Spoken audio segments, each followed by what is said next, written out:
The CNC machine is a router that's just mounted upside down, really, from a regular router table. You're going to put the bit in and back it off a little bit, just like you do with a router.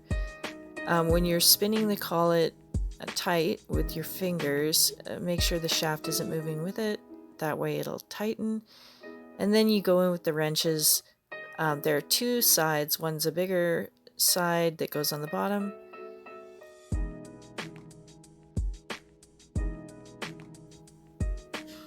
Smaller rounded side goes on the top to hold the shaft still. And you tighten by going inwards. Not too tight, just tight enough. And then to release, again, larger side on the collet, smaller side on the shaft, and you pull apart to loosen. Then you can finger loosen the rest of the way and pull your bit out.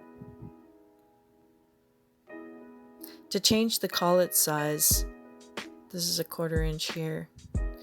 You're just going to snap it out like that. Just put pressure on one side. To put it back in, you just snap it in, push it in, and it'll snap in. Again, to put it out, put pressure on one side and it'll pop out. The larger collet is stored in the box. You just take that out and you'll see that the bigger end goes in first, and then you just pop it in. Make sure it's secure and then screw the collet back on.